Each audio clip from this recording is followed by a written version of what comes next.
সমস্ত দর্শক বন্ধুদের জানাই নমস্কার। আবার নতুন করে এসেছি একটি নতুন পর্ব নিয়ে, সেটা হচ্ছে বুধের রাশি পরিবর্তন। 26শে মার্চ বুধ রাশি পরিবর্তন করছে এবং এই পরিবর্তনে তুলা রাশির জাতক জাতিকারা কী ফল পাবে এবং কোন উপাচার করলে এই গোচরে তুলা রাশির জাতক জাতিকারা এই সুফলটাতে আরও বৃদ্ধি করতে পারবে। তবে মনে রাখবেন, গ্রহের গোচর সম্পূর্ণভাবে নির্ভর করে জাতকের জন্মকুষ্ঠির গ্রহের দশা এবং গ্রহের অবস্থানের উপর। চন্দ্ররাশি অনুসারে এই গোচরের ফলাফলটি দেখবেন।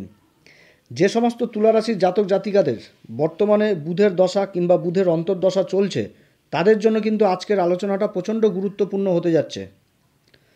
ভিডিওটি শুরু করার আগেই বলি, যদি আমার এই পরামর্শ সত্যিই আপনাদের কাছে কার্যকরী মনে হয়, তাহলেই কিন্তু আমার চ্যানেলকে সাবস্ক্রাইব করবেন, পাশে থাকা বেল আইকনটি প্রেস করবেন, তাতে আমাদের সমস্ত ভিডিও আপনাদের কাছে সহজে পৌঁছে যাবে। তুলা রাশির ক্ষেত্রে গুরুদেব মেষ রাশিতে বর্তমানে অবস্থান করছে, যেটা তুলা রাশির ক্ষেত্রে হচ্ছে সপ্তম ঘর। আর এই ঘর হচ্ছে ব্যবসার কেন্দ্রবিন্দু, আমাদের জীবন সঙ্গিনীর ঘর, আমাদের সাংসারিক জীবন, আমাদের ব্যবসার পার্টনারশিপের ঘর। এই সমস্ত কিছু কিন্তু আমরা এই ঘর থেকেই দেখি। আর এইখানে 26শে মার্চ বুধ প্রবেশ করবে এই মেষ রাশিতে, যেটা তুলা রাশির ক্ষেত্রে সপ্তম ঘর, এবং গুরুদেবের সাথে জুতি তৈরি করবে। তুলা রাশির ক্ষেত্রে বুধ হচ্ছে কারক গ্রহ। তুলা রাশিতে বুধ নবমপতি এবং দ্বাদশপতি। তুলা রাশিতে বুধ ভাগ্যের অধিপতি হয়ে এই কেন্দ্রের ঘরে অবস্থান করছে, তাও আবার গুরুদেবের সাথে জুতি তৈরি করছে। আর বুধের এই অবস্থানে তুলা রাশির ক্ষেত্রে কিন্তু প্রথমেই কেন্দ্র ত্রিকোণ রাজযোগ তৈরি হয়ে গেল। সপ্তম ঘরে বুধের এই অবস্থানে অপ্রত্যাশিত সফলতা পাবে তুলা রাশির জাতক জাতিকারা।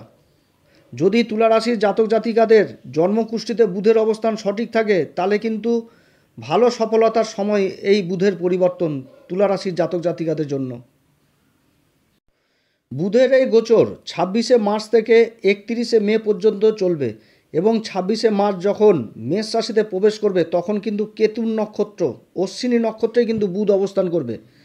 আর অশ্বিনী নক্ষত্রের অধিপতি কেতু বর্তমানে বুধের কন্যা রাশিতে অবস্থান করছে, যেটা তুলা রাশির ক্ষেত্রে দ্বাদশ ঘর, অর্থাৎ মোক্ষ লাভের ঘর। দ্বাদশ ঘর থেকে আমরা ব্যয়ভাব দেখি, আধ্যাত্মিকতা দেখি, ভ্রমণ দেখি, ঈশ্বরের সাথে মিলিত হওয়ার স্থান কিন্তু এই দ্বাদশ ঘর। কেতু এই দ্বাদশ ঘরের কিন্তু আবার কারক, অর্থাৎ তুলা রাশির জাতক জাতিকাদের মধ্যে এই সময় আধ্যাত্মিক চেতনা প্রচণ্ডভাবে দেখা যাবে, ঈশ্বরের প্রতি প্রচণ্ড আস্থা বাড়বে তুলা রাশির জাতক জাতিকাদের।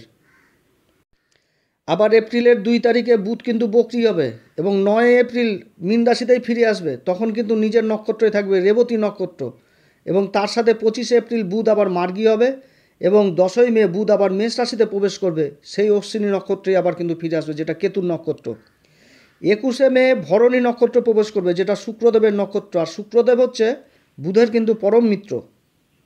তার সাথে 29শে মে বুধ প্রবেশ করবে কৃত্তিকা নক্ষত্র, যেটা কিন্তু সূর্যদেবের নক্ষত্র। বুধ এবং বৃহস্পতির এই অবস্থানে তুলা রাশির জাতক জাতিকাদের অবশ্যই তাদের জীবনসঙ্গিনীর উপর বিশেষ খেয়াল রাখতে হবে, কারণ এই সময় কিন্তু স্বাস্থ্যহানির যোগ রয়েছে জীবনসঙ্গিনীর। তবে আবার বিশেষ করে মনে রাখবেন, বুধ আর বৃহস্পতি কিন্তু এই স্থানে যারা ব্যবসা বাণিজ্যের সাথে যুক্ত রয়েছেন, তাদের কিন্তু ভালো সফলতা দিয়ে যাবে। যারা এই সময় নতুন ব্যবসা করতে যাচ্ছেন কোনো পার্টনারশিপের মাধ্যমে, তাদের মধ্যে কিন্তু চুক্তি হবে এই সময়। এবং যারা বিদেশে ব্যবসা বাণিজ্য করছেন, তাদের কিন্তু মালের অর্ডার বেশি হবে এবং ব্যবসায় কিন্তু ভালো প্রসার বৃদ্ধি হবে। বিদেশ যাত্রাও হবে কিন্তু জাতকের এই সময়, যেহেতু বুধ হচ্ছে ভাগ্যের ঘরের অধিপতি এবং দ্বাদশ ঘরের অধিপতি হয়ে বুধ কিন্তু সপ্তম ঘরে অবস্থান করছে। ভাগ্যের ঘর অর্থাৎ নবম ঘর থেকে আমরা কিন্তু ধর্মের দিক দেখি, উচ্চশিক্ষা দেখি, লং ট্যুর দেখি, পিতার সাথে সম্পর্ক দেখি, এবং দ্বাদশ ঘর থেকে আমরা দেখি ব্যয়ভাব, বিদেশ ভ্রমণ দেখি। ঈশ্বরের সাথে মিলিত হওয়ার স্থান কিন্তু এই দ্বাদশ ঘর। এই দ্বাদশ ঘর থেকে আমরা কিন্তু আবার আধ্যাত্মিকতাও দেখি। অতএব এই সময় কিন্তু তুলা রাশির বিদেশ ভ্রমণ হবে, এবং যারা উচ্চশিক্ষার জন্য বাইরে যাওয়ার চেষ্টা করছিলেন, তাদের কিন্তু এই সময় যথেষ্ট ভালো। যারা ভিসার জন্য, গ্রিন কার্ডের জন্য অ্যাপ্লাই করেছিলেন বা যাই হোক, এই সমস্ত কাজ কিন্তু তাদের প্রচণ্ড গতি পাবে।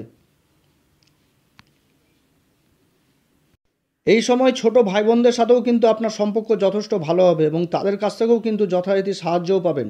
কারণ গুরুদেব তুলা রাশির ক্ষেত্রে হচ্ছে তৃতীয়পতি এবং ষষ্ঠপতি হয়ে মেষ রাশিতে অবস্থান করছে, যেটা তুলা রাশির সপ্তম ঘর, এবং গুরুদেবের নবম দৃষ্টি পড়ছে তৃতীয় ঘরে।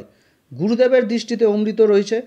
অতএব তৃতীয় ঘরে দৃষ্টি পড়ার দরুন এই সময় তুলা রাশির সমাজে মান সম্মান যথেষ্ট বৃদ্ধি হবে এবং ছোট ভাই বোনদের সাথেও সম্পর্ক যথেষ্ট ভালো হবে। তুলা রাশির ক্ষেত্রে অপর এক গ্রহ কিন্তু হচ্ছে শনিদেব, যিনি হচ্ছেন আমাদের কর্মফলদাতা, ন্যায়ের দেবতা। এই শনিদেব কিন্তু তুলা রাশির কারক গ্রহ। আর শনিদেব তুলা রাশির ক্ষেত্রে চতুর্থপতি এবং পঞ্চমপতি হয়ে পঞ্চম ঘরে অবস্থান করছে এবং বর্তমানে কিন্তু শনিদেব উদয় এবং 6 এপ্রিল শনিদেব কিন্তু নক্ষত্র পরিবর্তন করছে। নক্ষত্র পরিবর্তন করে গুরুদেবের নক্ষত্র পূর্বা ভাদ্রপদ নক্ষত্রে আসবে। তো যাই হোক, শনির কিন্তু আবার তৃতীয় দৃষ্টি এই বুধ আর বৃহস্পতির উপর পড়বে। তো গুরুদেবের নক্ষত্রে বসে গুরুদেবের উপর দৃষ্টি দিবে শনি এবং দৃষ্টি দিবে কি কার উপর? আবার মিত্র বুধের উপর দৃষ্টি পড়বে। অতএব এই সময় জমি জমা সংক্রান্ত জাতকের মধ্যে কোনো একটা বড় ড্রিল হওয়ার সম্ভাবনা থাকছে এবং জাতকের মধ্যে সুখভাবটাও কিন্তু প্রচণ্ডভাবে বৃদ্ধি পাবে। জাতকের এই সময় কিন্তু যথেষ্ট বন্ধুবান্ধবের সংখ্যাটাও বাড়বে। আবার গুরুদেব ভরণী নক্ষত্রে বসে রয়েছে। ভরণী নক্ষত্র হচ্ছে কার? শুক্রদেবের নক্ষত্র। শুক্রদেব কিন্তু উচ্চাভিলাষী। আর বুধদেব বসে রয়েছে কেতুর নক্ষত্রে, অশ্বিনী নক্ষত্রে। আর কেতু কিন্তু বসে রয়েছে আবার তুলা রাশির ক্ষেত্রে দ্বাদশ ঘরে, যেটা কন্যা রাশি। তো এই সময় কিন্তু ব্যবসায় একটা বড় ইনভেস্টও হবে এবং এটা কিন্তু জাতকের পক্ষে থাকবে। এছাড়া জাতক নিজের সুখের জন্য ব্যয় করবে। এপ্রিলের 2 তারিখ কিন্তু বুধ আবার বক্রি হবে এবং 9 এপ্রিল বুধ আবার মীন রাশিতে প্রবেশ করবে এবং এই সময় কিন্তু বুধ আবার নিজের নক্ষত্র রেবতী নক্ষত্রেই থাকবে। আর তুলা রাশির ক্ষেত্রে এই সময় কিন্তু এই ফলগুলো আরও বেশি করে ফলিত হওয়ার সম্ভাবনা থাকছে। এই সময়ে যারা কোর্ট কেস মোকদ্দমায় এই সময় কিন্তু বিশাল সফল হওয়ার সম্ভাবনা রয়েছে। যারা পরীক্ষামূলক কম্পিটিশনে বসছেন তারাও কিন্তু এই সময় সফল হওয়ার সম্ভাবনা থাকছে।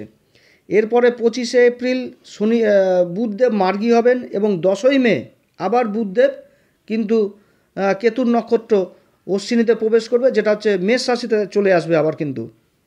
এরপর 21 মে বুধ আবার প্রবেশ করবে ভরণী নক্ষত্রে। ভরণী নক্ষত্রের অধিপতি হচ্ছেন এই তুলা রাশির অধিপতি শুক্রদেবের নক্ষত্র। আর বুধের সাথে শুক্রদেবের সম্পর্ক হচ্ছে মিত্রতা। তো বুধ এখন বর্তমানে সপ্তম ঘরে বসে রয়েছে, সেখানটাতে গুরুদেব রয়েছে। তো বুধ এবং গুরুদেবের একত্রিত দৃষ্টি, সপ্তম দৃষ্টি পড়বে রাশির উপরে, এই তুলা রাশির উপরই পড়বে। আর গুরুদেব কিন্তু এখন বর্তমানে বসে রয়েছে সেই তুলা রাশির অধিপতি শুক্রদেবের নক্ষত্র ভরণী নক্ষত্রে। বুধদেব এবং গুরুদেবের একত্রিত দৃষ্টি রাশির উপর পড়ার দরুন এই সময় কিন্তু কার্যক্ষেত্রে সফলতা পাবে। ভাগ্য আপনার 10 কদম এগিয়ে রাখবে আপনাকে কর্মক্ষেত্রে এবং তার সাথে কর্মক্ষেত্রে কিন্তু একটা বড় দায়িত্ব পাওয়ারও সম্ভাবনা থাকছে। কার্যক্ষেত্রে বিশাল সফলতা কিন্তু তুলা রাশির জন্য অপেক্ষা করছে এই সময়।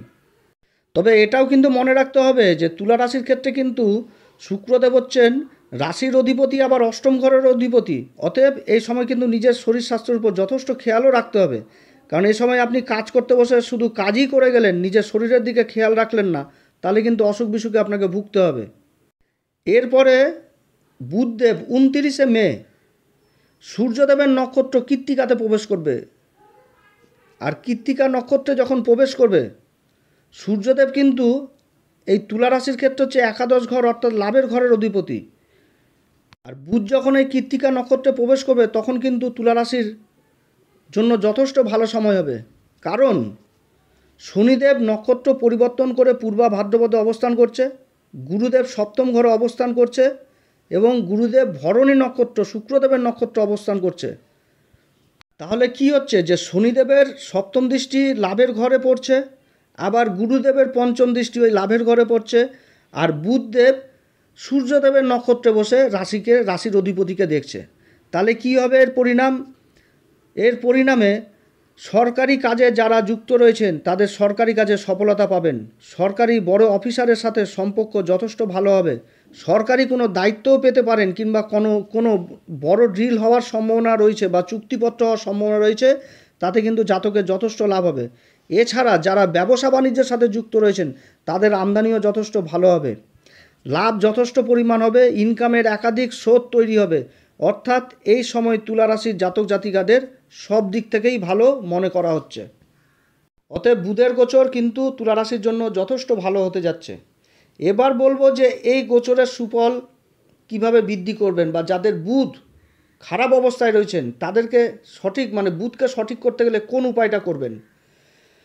তুলারাশির জাতক জাতিকারা অবশ্যই গণেশজির আরাধনা প্রত্যেক দিন করবেন। ওং গান গণপতে নম এই মন্ত্র উচ্চারণ করবেন প্রত্যেক দিন। গণেশ দর্শন করবেন, বুধবার করে গণেশজিকে দুর্বার্পণ করবেন, তাহলে কিন্তু বুধ যথেষ্ট ভালো হবে। এবং তার সাথে বলবো, যেহেতু বুধ মেষ রাশিতে অবস্থান করছে এবং তুলা রাশির অপর এক কারক গ্রহ শনিদেব, তো তুলা রাশির জাতক জাতিকারা অবশ্যই যেন হনুমানজির আরাধনা করে, হনুমানজির চালিসা পাঠ করে এবং প্রতি মঙ্গলবার করে যেন হনুমানজির ভোগ লাড্ডু ভোগ দেয়। তবে হনুমান চল্লিশা পাঠ করার আগে অবশ্যই কিন্তু শ্রীরাম সীতার প্রণাম মন্ত্র কিন্তু অবশ্যই করবেন, এতে কিন্তু কোনো রকম ভুল করবেন না। হনুমান চল্লিশা পড়ার আগে শ্রীরাম সীতার প্রণাম মন্ত্র কিন্তু অবশ্যই করবেন। আমি এর আগের প্রত্যেকটি ভিডিওতে বলেছি তুলা রাশির শ্রীরাম সীতার প্রণাম মন্ত্রটি, আপনারা ওখান থেকে সংগ্রহ করে নেবেন। অতএব প্রিয় দর্শক বন্ধুরা, আজকে এতটুকুই। আমি ঈশ্বরের কাছে প্রার্থনা করি যেন আপনাদের জীবন ধনধান্যে যেন সম্পূর্ণ হয়, ঈশ্বর যেন আপনাদের মনস্কামনা পূরণ করে। যদি আমার এই পরামর্শ সত্যি কার্যকরী মনে হয় তাহলে আমার এই চ্যানেলটিকে অবশ্যই সাবস্ক্রাইব করবেন, পাশে থাকা বেল আইকনটি প্রেস করবেন যাতে সমস্ত ভিডিও আপনাদের কাছে সহজে পৌঁছায়। নমস্কার, ধন্যবাদ, ভালো থাকবেন।